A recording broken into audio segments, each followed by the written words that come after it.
বেশ কিছুদিন ধরে গুরুতর অসুস্থ হয়ে রাজধানীর এভার কেয়ারে চিকিৎসাধীন আছেন বিএনপি চেয়ারপারসন বেগম খালেদা জিয়া। তার অবস্থার পরিবর্তন না হওয়ায় উন্নত চিকিৎসার জন্য লন্ডনে নেওয়ার সিদ্ধান্ত হয়। সবকিছু ঠিকঠাক থাকলে শুক্রবার লন্ডনের উদ্দেশ্যে যাত্রা শুরু হওয়ার কথা ছিল বেগম জিয়ার, কিন্তু শেষ সময়ে হঠাৎ সিদ্ধান্ত বদলানোর কথা জানায় বিএনপি।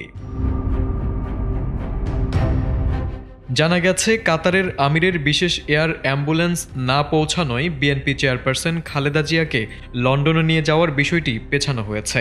বিএনপি মহাসচিব মির্জা ফখরুল ইসলাম আলমগীর গণমাধ্যমকে জানান, কারিগরি ত্রুটির কারণে এয়ার অ্যাম্বুলেন্স শুক্রবার আসছে না, সব ঠিকঠাক থাকলে শনিবার পৌঁছানোর কথা রয়েছে।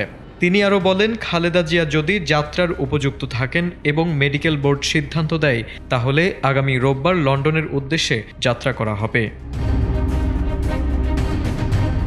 এদিকে বেগম খালেদা জিয়াকে লন্ডনে নিয়ে যেতে ঢাকায় এসেছেন তার পুত্রবধূ জুবাইদা রহমান। শুক্রবার সকাল 11:15টায় বাংলাদেশ বিমানের একটি ফ্লাইটে তিনি শাহজালাল আন্তর্জাতিক বিমানবন্দরে পৌঁছান।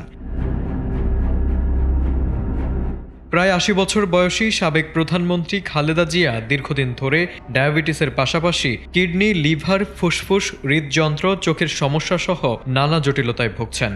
2020 সালে কারাগার থেকে মুক্তির পর দলের কোনো রাজনৈতিক অনুষ্ঠানে তিনি সরাসরি অংশ নেননি। তবে চলতি বছরের শুরুতে লন্ডনে চিকিৎসা করিয়ে আসার পর তাকে ঘিরে বিএনপিতে নতুন করে উদ্দীপনা তৈরি হয়। আগামী ফেব্রুয়ারিতে অনুষ্ঠেয় ত্রয়োদশ জাতীয় সংসদ নির্বাচনে 3টি আসনে ভোট করবেন বলে জানিয়েছে বিএনপি। তারেক আজিজ, এটিএন বাংলা।